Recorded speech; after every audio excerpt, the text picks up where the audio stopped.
Indonesia sebagai negara kesatuan yang memiliki paham nasionalisme dengan bentuk pemerintahan demokrasi dan Pancasila sebagai ideologi negara. Lalu, apa yang dimaksud dengan ideologi? Dr. Alfian, ilmuwan politik asal Indonesia, mengatakan bahwa ideologi merupakan pandangan atau sistem nilai yang menyeluruh dan juga mendalam mengenai bagaimana cara yang sebaiknya secara moral dianggap benar dan adil, dan mengatur tingkah laku bersama dalam berbagai segi dan bidang kehidupan. Ada banyak sekali ideologi di dunia ini, namun sayangnya tidak semua ideologi bisa sejalan dengan Pancasila. Ada beberapa yang saling bergandengan dan juga ada beberapa yang saling bertentangan. Pertentangan ideologi inilah yang memicu lahirnya suatu ancaman ideologi. Lalu, apakah ideologi Pancasila pernah terancam oleh ideologi yang lain? Apa sajakah itu? Mari kita bahas. Radikalisme. Menurut KBBI, radikalisme merupakan suatu paham atau aliran dalam politik yang menginginkan suatu perubahan atau pembaharuan sosial dan politik dengan cara kekerasan atau drastis. Dalam sosial politik, kemunculan radikalisme berawal dari suatu politisasi agama atau pemahaman agama yang didistorsi oleh kelompok radikal. Menurut Merdeka.com, Indonesia memiliki beberapa organisasi keagamaan yang memiliki paham radikalisme. Di antaranya adalah Gerakan Reformasi Islam, Umat Islam Nusantara, Kongres Umat Islam Bekasi, dan lain-lain. Maraknya pengaruh dan serangan di Indonesia memunculkan pertanyaan, mengapa Indonesia sangat rentan terhadap aksi serangan terorisme? Kembali pada tahun 2015, mantan Kepala BNPT, Bapak Irjen Pol Ansyad Mbai, mengatakan terdapat 18 kelompok di Indonesia yang berpaham radikal dan bergabung dengan ISIS. Bahkan 16 diantaranya telah berbaiat dengan Presiden ISIS, yaitu Abu Bakar al-Baghdadi. Dan 3 diantaranya hanya mendukung ISIS. Kelompok-kelompok tersebut mengkampanyekan jihad melawan pemerintahan non-muslim dengan tujuan mendirikan negara Islam. Fenomena ISIS di Timur Tengah memiliki resonansi yang sangat kuat dan terasa di seluruh dunia ini, terutama di negara berpenduduk muslim seperti Indonesia. Berbagai opini dan ulasan telah diberikan oleh para intelektual dan tersedia di beberapa media. Akan tetapi, fokus perjuangan negara Islam ini lebih kepada ideologi, kekuasaan, dan pengaruhnya di dunia ini. Dilansir dari researchgate.net, disinyalir terdapat 56 orang WNI yang tergabung dalam gerakan ini, dikarenakan salah satu video yang berisi ajakan terbuka oleh seorang WNI dalam bahasa Indonesia yang ditujukan untuk umat muslim di Indonesia. Dengan tujuan menegakkan syariat Islam, mereka melancarkan berbagai aksi teroris seperti bom bunuh diri, menakut-nakuti, meneror masyarakat, dan berbagai aksi teroris lainnya.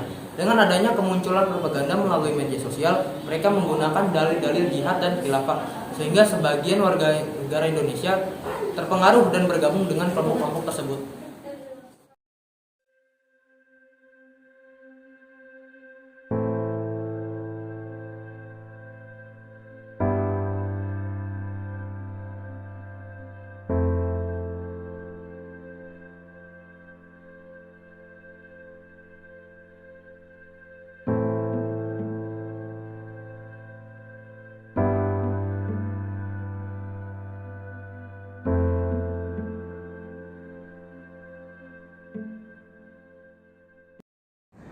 Dan sekarang paham radikalisme sudah masuk ke dalam lingkungan kampus. Berdasarkan survei nasional terbaru pada tahun 2020 oleh PPIM, UIN Jakarta menyatakan bahwa terdapat 24,89% mahasiswa memiliki sikap toleransi agama yang sangat rendah.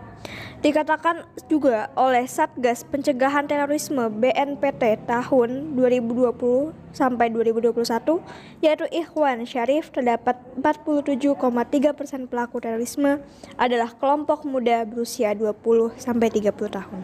Lembaga survei Alfara Research tahun 2020 yang dipublikasikan oleh Kepala BNPT pada Desember 2020 di Bali menemukan bahwa terdapat 12,2% atau hampir 30 juta penduduk Indonesia masuk ke dalam indeks potensi terpapar radikalisme. Bahkan secara spesifik hasil survei menyebutkan bahwa sekitar 23,4% mahasiswa dan pelajar mengaku anti Pancasila dan pro terhadap khilafah. Menurut prinsip dikotomi negasi, demokrasi dan radikalisme saling mengancam dan membunuh satu sama lain. Dimulai dari demokrasi yang mengancam posisi radikalisme dan radikalisme yang menggerus nilai-nilai demokrasi. Oleh karena itu, muncullah upaya dari pemerintah untuk menjaga demokrasi dengan cara membubarkan ormas-ormas radikal. Karena radikalisme bila dibiarkan dapat menjadi terorisme.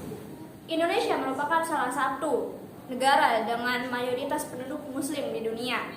Oleh karena itu, Indonesia menjadi salah satu sasaran empuk bagi kelompok yang menginginkan negara dengan prinsip khilafah di dunia. Kelompok itu adalah Hizb ut-Tahrir. Lalu, siapakah mereka? Hizbut Tahrir merupakan organisasi politik pan-Islamis yang menganggap ideologinya sebagai ideologi Islam dengan menggunakan doktrin Islam adalah satu-satunya ideologi yang benar dan layak di muka bumi ini. Hizbut Tahrir memiliki dua tujuan, yaitu melangsungkan kembali kehidupan Islam dan mengemban dakwah Islam ke seluruh penjuru dunia. Namun, ternyata organisasi ini terlibat dalam politik dan intoleransi yang memberikan pembenaran ideologis untuk kekerasan. Kegiatan yang dilaksanakan HTI terindikasi kuat telah bertentangan dengan tujuan, asas, dan ciri yang berdasarkan Pancasila dan Undang-Undang Dasar Negara Republik Indonesia tahun 1945. Maka pemerintah perlu mengambil langkah-langkah hukum secara tegas untuk membubarkan Hizbut Tahrir Indonesia. Di Indonesia, HTI memang belum terbukti melakukan tindakan kekerasan fisik, tetapi HTI telah terbukti melakukan kekerasan kultural dengan menyebarkan kebencian kepada siapa saja yang menolak doktrin-doktrin HTI, serta kekerasan struktural dengan melakukan perlawanan kepada pemerintah Republik Indonesia, Pancasila dan Undang-Undang Dasar 1945.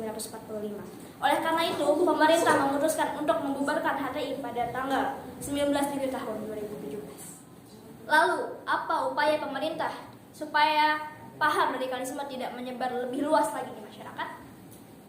Dalam hal ini, Kementerian Koordinator Politik, Hukum dan Keamanan melakukan 3 kebijakan penting dengan menggandeng Badan Nasional Penanggulangan Terorisme dan berkoordinasi secara intensif dengan instansi lain, yakni dengan adanya penerbitan aturan tentang teroris lintas batas yang dapat mencabut status kewarganegaraan Indonesia yang bergabung dengan kelompok terorisme.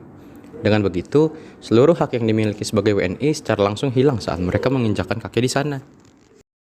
Kebijakan kedua, yaitu mencanangkan pencegahan dan penanggulangan ekstremisme yang berbasis kekerasan. Lembaga terkait ini secara fokus akan melakukan program deradikalisasi kepada masyarakat dalam negeri yang terpapar terorisme, melalui berbagai dialog yang melibatkan para tokoh agama maupun masyarakat yang mempunyai keahlian pada bidangnya. Kebijakan ketiga, dengan melakukan koordinasi secara intensif dengan instansi pemerintah terkait dalam mencegah intoleransi yang terjadi di masyarakat, yang dimana intoleransi merupakan sikap yang harus dicegah dari sedini mungkin, karena hal itu menjadi cikal bakal paham radikalisme. Komunisme. Ketika mendengar kata komunisme, apa sih yang ada di pikiran kita? Ya, G30 SPKI. Sebuah peristiwa bersejarah yang penuh akan tumpahan darah. Sejatinya, apa sih komunisme itu? Komunisme adalah ideologi yang berkenaan dengan filosofi, politik, sosial, dan ekonomi yang tujuan utamanya terciptanya masyarakat komunis dengan aturan sosial ekonomi berdasarkan kepemilikan bersama alat produksi dan tidak adanya kelas sosial, uang, dan negara. Ideologi komunisme sudah banyak diterapkan di beberapa negara seperti Republik Rakyat Tiongkok, Korea Utara, Kuba, Laos, dan Vietnam. Lantas, hal apakah yang membuat ideologi komunisme ini sangat bertentangan dengan Pancasila? Mari kita bahas bersama-sama. Sila pertama, ketuhanan yang Maha Esa, bahwa bangsa Indonesia setiap individunya beriman dan bertakwa kepada Tuhan yang Maha Esa. Sedangkan komunis, mereka menganut faham ateis atau tidak percaya kepada Tuhan. Sila kedua, kemanusiaan yang adil dan beradab, menjadikan setiap warga negara memiliki hak dan kewajiban yang sama, juga dijamin haknya, serta hubungan baik dengan Tuhan, manusia, negara, dan masyarakat. Sedangkan kaum komunis mengabaikan HAM. Semuanya harus patuh pada doktrin partai. Sila ketiga, Persatuan Indonesia, di mana seluruh rakyat Indonesia mengutamakan persatuan demi kesejahteraan Indonesia. Lalu di sisi lain, komunisme menolak nasionalisme, yaitu rasa cinta terhadap tanah air. Pancasila menerapkan asas monoteisme, HAM dilindungi tanpa melupakan hak minoritas. Nasionalisme dijunjung tinggi, keputusan melalui musyawarah mufakat. Tak ada dominasi partai, setiap rakyat mempunyai suara untuk mengeluarkan pendapatnya sesuai dengan aturan yang berlaku untuk kepentingan seluruh rakyat, bangsa, dan negara. Komunisme memang bertentangan dengan Pancasila, namun faktanya Indonesia pernah menggunakan ideologi komunis digabungkan dengan ideologi nasionalis agama yang dikemukakan oleh Insinyur Soekarno atau biasa disebut ideologi nasionalis agama dan komunis atau Nasakom. Namun, ideologi tersebut sangat sulit diwujudkan. Pasalnya ajaran agama dengan komunis sangat bertentangan karena komunis jauh dari Tuhan. Aku Pancasilais. Aku apa? Aku perasan daripada Nasakom. Karya apa? Karya di bidang pekerjaan saudara masing-masing. Membangun satu masyarakat baru yang progresif, yaitu kiri. Karena itu aku menegaskan hal ini, saudara-saudara. Pendek kalau saudara-saudara mengaku atau menamakan dirimu anak Bung Karno. Saya tidak mau punya anak yang tidak kiri.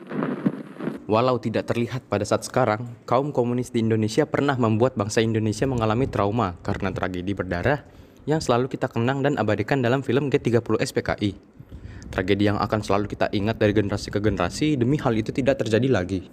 Sebenarnya, bagaimana bisa komunisme masuk dan berkembang di Indonesia? Ideologi komunis mulai gencar disebarkan sejak adanya Perang Dingin pada tahun 1947 yang membagi dunia dalam dua blok, yaitu Barat dan Timur. Dalam Perang Dingin, tidak hanya dipengaruh militer yang diperebutkan, namun juga pengaruh politik, terutama penyebaran ideologi komunis. Paham komunis yang dibawa oleh Uni Soviet ini mendapatkan angin dari gerakan nasionalis yang menentang kembalinya kolonialisme di dunia, yang memunculkan gerakan anti neo-imperialisme dan neokolonialisme seperti Indochina, Amerika Latin, dan termasuk Indonesia, terbukti dengan berdirinya PKI. PKI dapat berkembang di Indonesia karena mereka berhasil menguatkan pengaruhnya dengan menarik perhatian rakyat, yakni melakukan pembangunan dan kegiatan amal. PKI semakin di atas angin ketika kepercayaan rakyat di daerah runtuh terhadap Mas Jumi dan PSI akibat keterlibatan dalam PRRI Permesta. Dan pada tahun 1960, hampir di tiap penjuru negeri, Panji Palu Arit berkibar. Pimpinan PKI DN Aidit mengklaim masa PKI di seluruh Indonesia telah mencapai 1,5 juta anggota. Di sejumlah daerah tingkat 2 para kader PKI menduduki kursi bupati atau wali kota.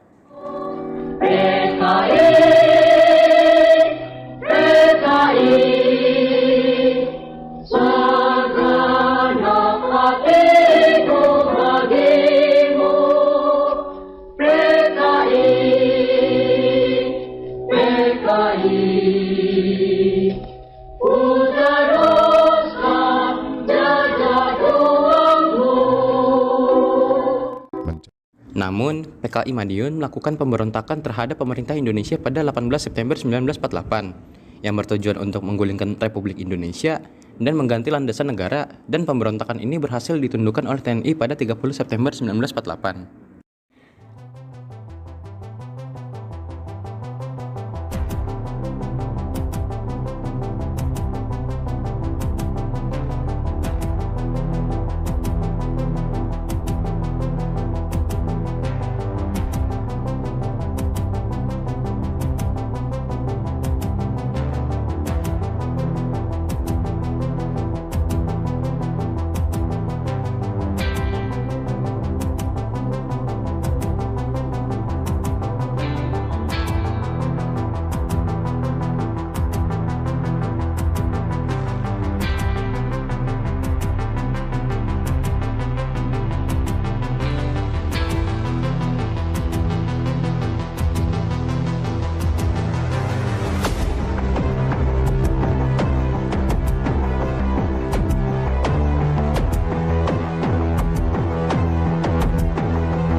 membicarakan tentang upaya yang dilakukan pemerintah dalam mencegah penyebaran paham komunisme di Indonesia sudah diberlakukan. Beberapa di antaranya seperti pemerintah telah mengesahkan TAP MPRS nomor 25 tahun 1966 tentang pelanggaran ideologi komunisme, leninisme maupun marxisme di Indonesia. Tidak hanya dengan mengeluarkan pengesahan itu, pemerintah juga memberlakukan pemberantasan terhadap anggota PKI beserta bawahannya. Hal ini juga diperlakukan untuk tes para aparat negara untuk dilakukan screening atau pelacakan apakah anggota keluarganya ataupun leluhurnya ada yang terlibat dalam aksi PKI. Lalu, bagaimana dengan upaya pencegahan penyebaran komunisme di sekolah dan di lingkungan masyarakat? Pemerintah telah melakukan propaganda anti-komunisme di sekolah dengan memberlakukan kurikulum tahun 78, yakni pembelajaran P4 atau Pedoman Penghayatan dan Pengamalan Pancasila, yang ditetapkan pada TAP MPRS nomor 2 MPR 1978. Bangsa Indonesia sudah merdeka selama 76 tahun lamanya. Dari individu per individu membentuk ratusan suku yang bersatu demi masa depan anak dan cucu. Perdebatan antara kaum muda dan tua yang tak dapat dihindarkan, dari peristiwa Sumpah Pemuda hingga Rengas Dengklok diadakan. Dan Pancasila diciptakan, semua itu hanya untuk satu tujuan bersama, yaitu Indonesia merdeka. Oleh karena itu, kita sebagai generasi muda penerus bangsa yang telah diperjuangkan oleh para pahlawan yang menginginkan masa depan, janganlah kita menghancurkan harapan mereka yang sudah berkorban dengan melupakan alasan bangsa ini didirikan. Hai generasi muda Indonesia, hai millennials. Marilah kita belajar demi masa depan tanah air dan negara kita tercinta. Memberikan kritik dan saran kepada pemerintah yang bermanfaat bagi seluruh rakyat Indonesia. Dan tidak pula lupa untuk mengamalkan nilai-nilai Pancasila di kehidupan kita. Serta pertahankanlah rasa persatuan karena kita satu tanah air, satu bahasa, dan satu bangsa kita, Indonesia. Salam Indonesia. Salam Pancasila.